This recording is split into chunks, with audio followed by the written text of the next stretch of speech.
പ്രിയമുള്ളവരെ, പാലക്കാട് ഭഗവതിയുടെ അനുഷ്ഠാന മണ്ഡപം സ്ഥിതി ചെയ്യുന്നതെന്ന് 3 കിലോമീറ്റർ വ്യത്യാസത്തിനാണ് മലമ്പുഴ ഡാം സ്ഥിതി ചെയ്യുന്നത്.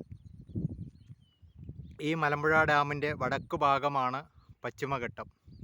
ഈ പശ്ചിമഘട്ടങ്ങളിൽ നിന്ന് ഡാമിൻ്റെ അതിർത്തിയായിരിക്കുന്ന പശ്ചിമഘട്ടങ്ങളിൽ പെയ്യുന്ന മഴയുടെ വെള്ളം സംഭരിക്കുന്നതാണ് മലമ്പുഴ ഡാം.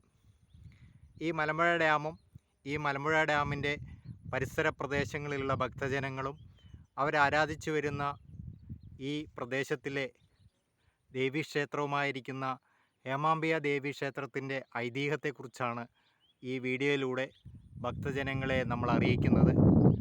ഈ പശ്ചിമഘട്ടത്തിലെ അനേകം വർഷങ്ങൾക്ക് മുമ്പ് ഭഗവതി ചൈതന്യമുണ്ടെന്നും ആ ഭഗവതി ചൈതന്യത്തെ മനസ്സിലാക്കിയ അന്നത്തെ നാട്ടുരാജാക്കന്മാർ ഭഗവതിയെ അവിടെ പൂജിക്കുകയും ചെയ്തു വന്നിരുന്നു.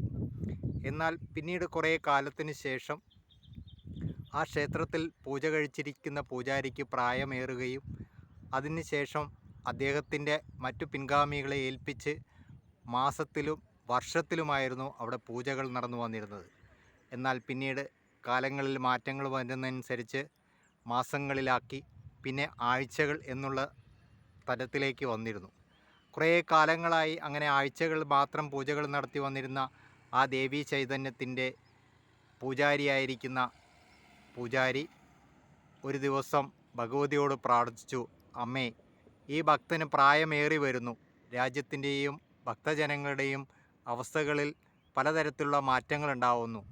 എന്നാൽ ഈ ഭക്തന് ഇത്രയും അകലം വന്ന് ദേവിയെ പൂജിക്കുവാൻ യാതൊരു സാഹചര്യങ്ങളും ഇല്ല. ആയതിനാൽ ഈ ഭക്തന് ഏതെങ്കിലും ഒരു മാർഗം കാണിച്ചു തരണമെന്ന് ഭഗവതിയെ പൂജിച്ചതിന് ശേഷം അവിടെ ഇരുന്ന് ആ പൂജാരി പ്രാർത്ഥിക്കുന്നതിൻ്റെ ഭാഗമായാണ് ദേവി അദ്ദേഹത്തിന് ഒരു അരുൾ കൊടുത്തു.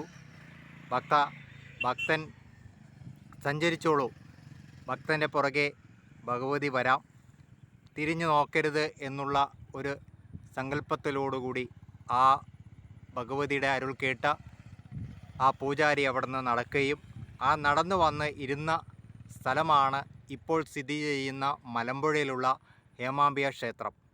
ആ ഹേമാംബിക ക്ഷേത്രത്തിൽ വന്ന് ആ പ്രദേശത്ത് വന്ന് ഭഗവതി ഇതിന് ശേഷം ആ ദേവി അവിടുന്ന് ഭക്തനോട് പറഞ്ഞു, നാളെ രാവിലെ ഇന്ന പ്രദേശത്ത് ഞാൻ പ്രത്യക്ഷപ്പെടുന്നതായിരിക്കുമെന്ന്. ആ പ്രത്യക്ഷപ്പെട്ടതിൻ്റെ ഭാഗമായാണ് കല്ലേക്കുളങ്ങര ഹേമാംബിക ദേവി ക്ഷേത്രം ഇന്ന് നിലനിൽക്കുന്നത്. ഈ താഴെ കാണുന്ന ഡാമിൻ്റെ നേരെ താഴെ കാണുന്ന ഭഗവതിയുടെ ക്ഷേത്രത്തിൽ ചെന്ന് ബാക്കി വീഡിയോ ആ പ്രദേശത്തു നിന്ന് ചിത്രീകരിക്കുന്നതാണെന്നും പറഞ്ഞുകൊണ്ട് ഈ വീഡിയോ ഞാൻ ഇവിടെ അവസാനിപ്പിക്കുകയാണ്. പാലക്കാട് ജില്ലയിലെ ഏറ്റവും പ്രസിദ്ധമായ ക്ഷേത്രമാണ് ശ്രീ ഹേമാംബിക ക്ഷേത്രം. ഏമൂർ ഭഗവതി ദേവസ്വത്തിൻ്റെ കീഴിലുള്ള ആ ക്ഷേത്രവും ആ ക്ഷേത്രത്തിൻ്റെ ഐതിഹ്യവുമാണ് ഈ വീഡിയോയിലൂടെ 3 വീഡിയോയിലോടുകൂടി പാലക്കാട് ഭഗവതിയുടെ യൂട്യൂബ് ചാനലിൽ ഭക്തജനങ്ങളെ അറിയിക്കുന്നത്.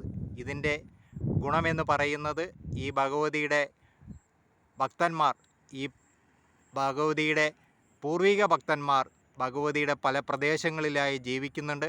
അവർക്കൊക്കെ ഭഗവതിയുടെ അനുഗ്രഹം ലഭിക്കാനും അവർക്കിവിടെ വന്ന് ഭഗവതിയുടെ അനുഗ്രഹത്തിനായി പലതരത്തിലുള്ള വഴിപാടുകൾ നടത്തുവാനുള്ള സാഹചര്യങ്ങൾ ഇതിലൂടെ ഉണ്ടാവണമെന്നും ഈ ഭഗവതിയുടെ ഐതിഹ്യത്തെക്കുറിച്ച് ഏമൂർ ഭഗവതം ദേവസ്വത്തിൻ്റെ വെബ്സൈറ്റിൽ വളരെ വ്യക്തമാക്കിയിട്ടുള്ളതാണ് എന്നും കൂടി അറിയിക്കുന്നു.